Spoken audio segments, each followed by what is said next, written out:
దేవుని ప్రజలారా, క్రైస్తవులారా, దేవుని సేవకులారా, నా వైపు చూస్తూ శ్రద్ధగా ఈ మాటలు వినండి.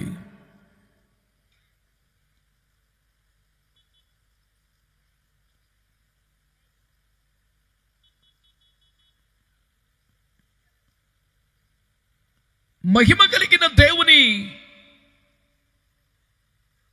గుడారమునకు సంబంధించినటువంటి ఒక ప్రాముఖ్యమైన అంశాన్ని మనము చూస్తున్నాం.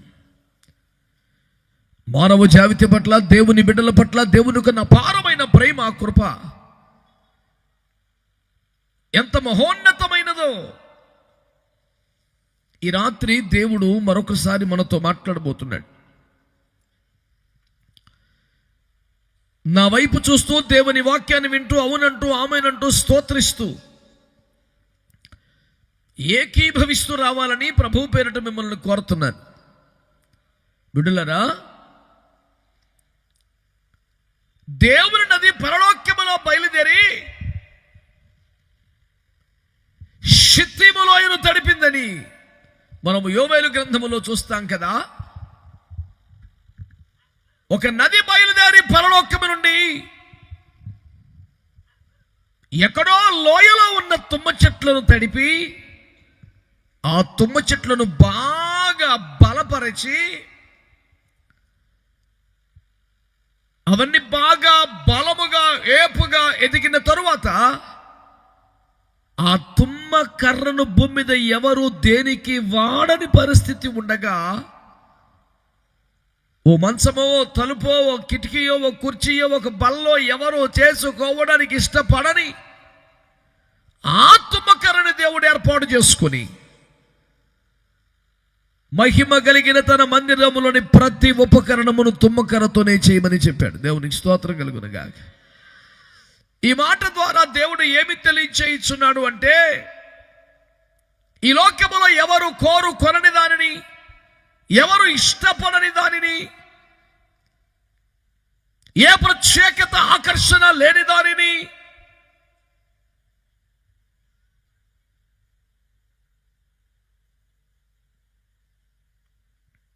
ఆయన ప్రేమించి వెదకి వారి మీద ప్రత్యేక దృష్టి నిలిపి తన ఆత్మను పంపి వారిని బలపరిచి చివరికి వారిని దేవుని మందిరములోని ఉపకరణములుగా మార్చుకున్నాడు. స్తోత్రం చెబుదాం ఒక్కసారి. హల్లెలూయా. దేవుడే వారిని దర్శించకపోతే ఆ లోయలో ఉన్నప్పుడే, తుమ్మ చెట్టుగా ఉన్నప్పుడే, ఎవడో ఆకర్షించబడని కాలములోనే భయంకరమైన ముళ్ళతో, కర్రకు బెరడుతో,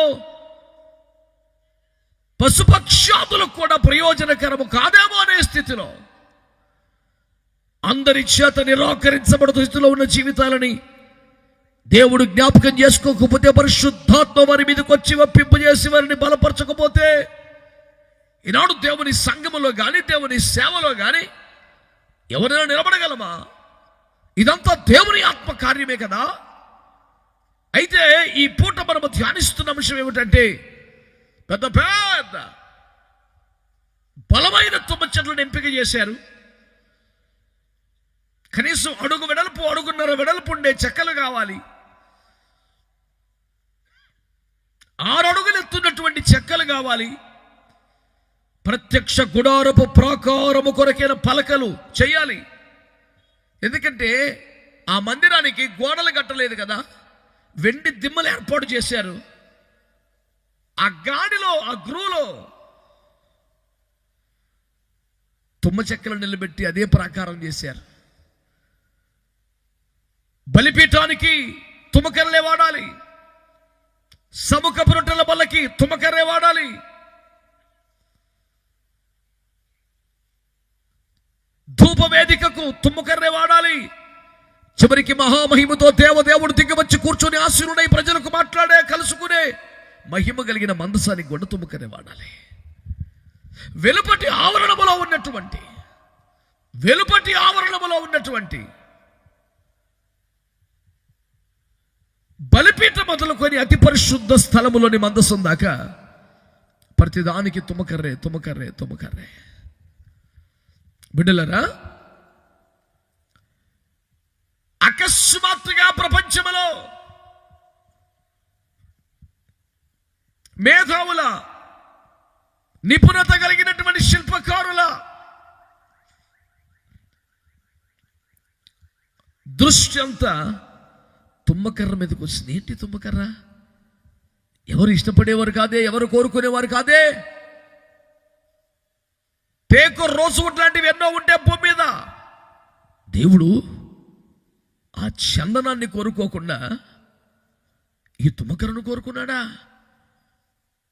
ఈ సమాజంలో కొరింథీ మొదటి పత్రిక 1:25 ప్రకారం ఎన్నిక లేని వారిని, తృణీకరించబడ్డ వారిని, నీచులను ఆయన ఏర్పాటు చేసుకున్నాడని రాశాడు కదా. నేను ఒక సేవకుల కూడికలో దేవుని వాక్యాన్ని పంచుకుంటూ, దైవ సేవకులారా మీలో నన్ను దేవుడు ఏర్పరచుకున్నాడని నమ్మేవారు చేతులు ఎత్తండి అంటే చాలా మంది సేవకులు ఇది సేవలు సరిగ్గా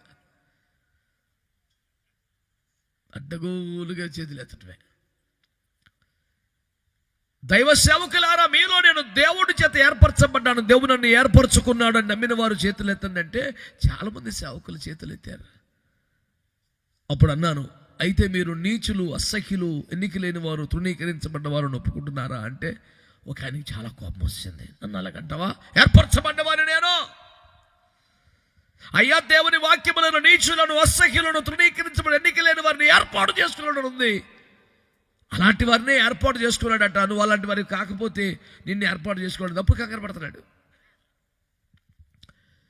నేను ఎందుకు ఈ మాట చెప్తున్నానంటే, లోకములో ఎన్నిక లేని వారిని, తృణీకరించబడ్డ వారిని, అవమానపరచబడ్డ వారిని ప్రేమగల దేవుడు కోరుకొని ఏర్పాటు చేసుకొని వారి మీకు తన కృపా వర్షమును కుమరించి తన ఆత్మను పంపించి వారిని పట్టుకొని మహిమగల సేవలో ప్రయోజకరమైన పాత్రలుగా దేవుడు వారిని మార్చుకున్నాడు. దేవునికి స్తోత్రం చెప్తాం గట్టిగా. ఈ ప్రారంభపు మాటలలోనే నేను తెలియపరుస్తున్న సత్యం ఏమిటంటే, నీ కుటుంబంలో కానీ, గ్రామంలో కానీ, సమాజంలో కానీ, కనీసం సంఘంలో కానీ నువ్వు నిరాదరణ గురవుతుంటే, తృణీకరించబడుతూ ఉంటే, అవమానపరచబడుతూ ఉంటే, ఎవరికి అక్కరని మనిషిగా, నిష్ప్రయోజనమైన మనిషిగా మార్చబడి, ఎంచబడి, బాధింపబడుతూ ఉంటే నువ్వు సంతోషించవలసిన టైం దగ్గరికి వచ్చింది. అందరి చేత తృణీకరించబడ్డ వారిని దేవుడు ఏర్పాటు చేసుకొని ఘనమైన కార్యములు చేయడానికి ఇష్టపడుతున్న వాడిని జ్ఞాపకం చేస్తున్నాను. మీకు ఇష్టమైతే స్తోత్రాలు చెప్పండి. స్తోత్రం చెప్పమని అడిగితే చెబుదామని బొంతేసుకొని కూర్చునేవాడు అక్కర్లేదు. స్తోత్రం చెప్పకుండా ఉండలేని క్రైస్తవుడు కావాలా. చెబితే మంచిగా చెప్పు, దేవునికి స్తోత్రం కలుగునుగాక. హల్లెలూయా. నిరాకరించబడ్డ వారిని, తృణీకరించబడ్డ వారిని, ఎన్నిక లేని వారిని ఏర్పాటు చేసుకున్న దేవుడు. మంచి గంధపు చెట్లు ఉన్నాయి, ఎర్ర చంద్రపు చెట్లు ఉన్నాయి, టేకులు, రోసువుడ్లు ఉన్నాయి, దేవదారులు ఉన్నాయి, సరళ వృక్షాలు ఉన్నాయి.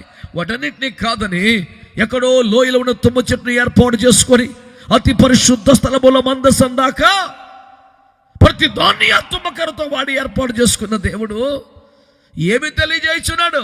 నువ్వు ఎవరికి అక్కర్లేదా? నిన్నెవరు గౌరవించరా? కనీస మర్యాద ఎవరా? అవమానపరుస్తారా? తృణీకరిస్తారా? పక్కన పడేసినట్టు చేస్తున్నారా?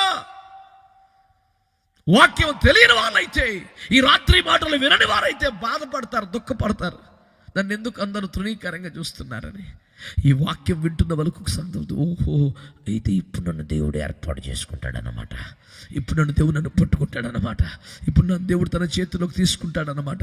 నమ్మిన వారు ఆమేన్ చెప్పండి బిడ్డలారా. హల్లెలూయా, హల్లెలూయా. నిషేధించిన రాయి మూలకు తలరాయని వాక్యం చెప్పడం వల్ల దేవునికి స్తోత్రం చెప్పండి గట్టిగా. హల్లెలూయా. దేవుని బిడ్డలారా, దేవుని వాక్యాన్ని మీరు ఆలోచించగలిగితే, మనం ఆది కాండమును చూస్తే దేవుని బిడ్డలారా, అన్నదమ్ముల చేత తృణీకరించబడి యోసేపు చివరికి రాజై ప్రపంచానికి, అన్నయ్యలకు కూడా అన్నం పెట్టినటువంటి అద్భుత కార్యాన్ని మనము వాక్యములు చూడలేదా? అందరిలో కూడా కడపటివాడిగా, చివరివాడిగా, కన్న తండ్రి చేత వీడు కూడా నా కొడుకు అని చెప్పడానికి కూడా ఇష్టపడని దావీదును, పెద్ద నీళ్ళు చూసి కొట్టి గాయపరిచినటువంటి ఆ దావీదును, తమతో కలవడానికి, మాట్లాడడానికి అనుమతించని, యుద్ధము చూడడానికి కూడా ఒప్పుకోరని ఆ దావీదుని యుద్ధమందు ప్రవీణుడిగా మార్చి దేశమునికి విజయాలు తెచ్చిపెట్టి దేవునికే తండ్రిగా ఒక గొప్ప సాక్ష్యాన్ని నిలబెట్టినటువంటి ఘనత ఈ రోజు నేను ప్రకటిస్తున్న ప్రభువైన యేసుక్రీస్తు వారు కాదా? కొడితే మంచి కొట్ట, సపిడి దెబ్బలు కొట్ట బాగా. హల్లెలూయా. ఈ రోజు నేను ప్రకటించే సత్యం, తృణీకరించబడుతున్నావు, అవమానపరచబడుతున్నావు, గేలి చేయబడుతున్నావు, నిర్లక్ష్యం చేయబడుతున్నావు. అందరూ అసహ్యించుకున్నారు. ఎందుకో నేను ఎవరికి నష్టం చేయలేదు, ఎవరిని ఏమనలేదు, అయినా నన్ను బాధ పెడుతున్నారు, నన్ను అసహ్యంగా చూస్తున్నారు అని బాధపడుతున్న వాళ్ళందరూ అమాయకులే. నువ్వు దేవుని బిడ్డవై అయితే ఈ రాత్రి దేవుని మాట వింటే తృణీకరించబడుతున్న కొద్దీ నీకు అర్థం అవ్వాల్సిన మాట అయితే దేవుడు నన్ను ఏర్పరచుకునే టైం దగ్గరికి వచ్చిందన్నమాట. దేవుడు నన్ను తన చేతిలోకి తీసుకుని పోతున్నాడు అన్నమాట. నన్ను ఏదో ఒక పాత్రగా మారుస్తాడు, ఏదో ఒక స్థానంలో నిలబెడతాడు.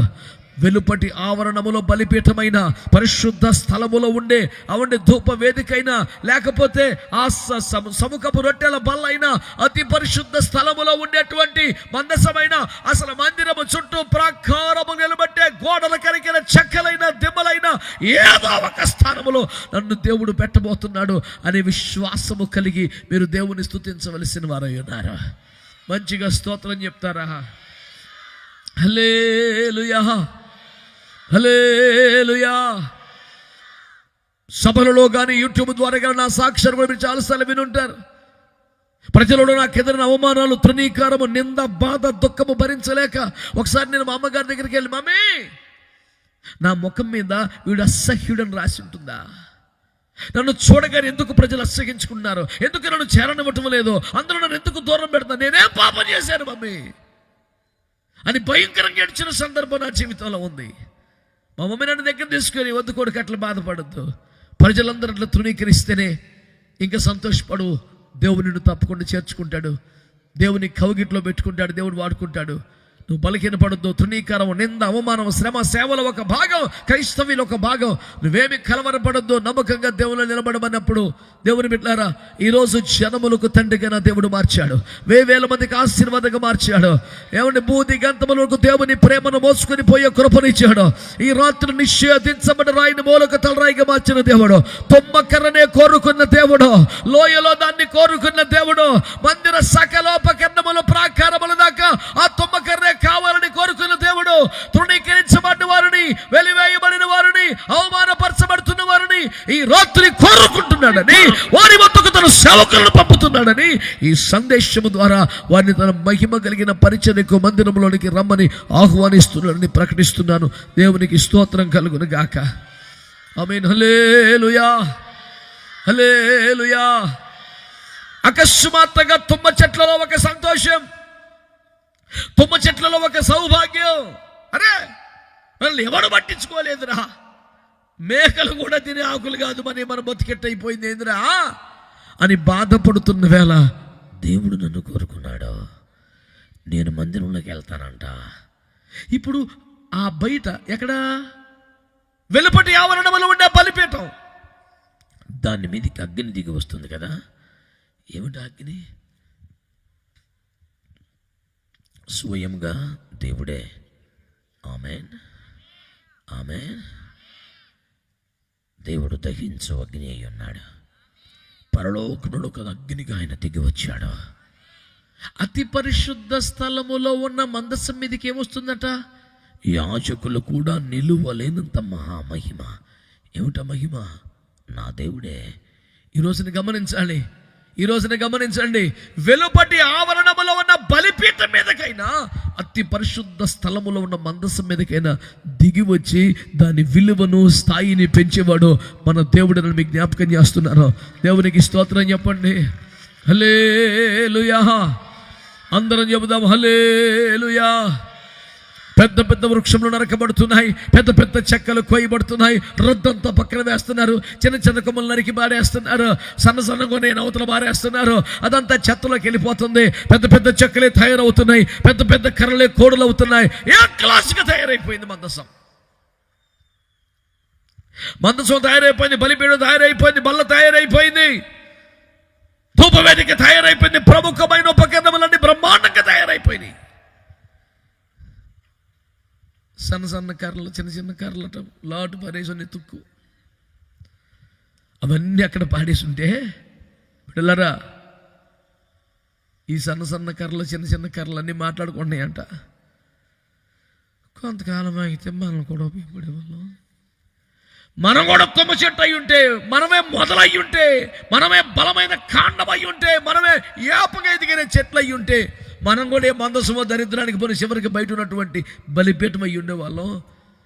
మనం ఆ చెట్లకున్న చిన్న కొమ్మలంగా మనకి విలువ లేకుండా పోయింది, మనకు డిమాండ్ లేకుండా పోయింది. నరికి అవతల పారేశారు మనల్ని. ఇక తుక్కే పొయ్యిలో కర్రలకే మనం మంట పెట్టుకోవటం తప్ప ఎందుకు పని చేయం అని దేవుని స్వరం మోషే దగ్గరికి వచ్చింది. నా కుమారుడా మోషే, మోసెస్,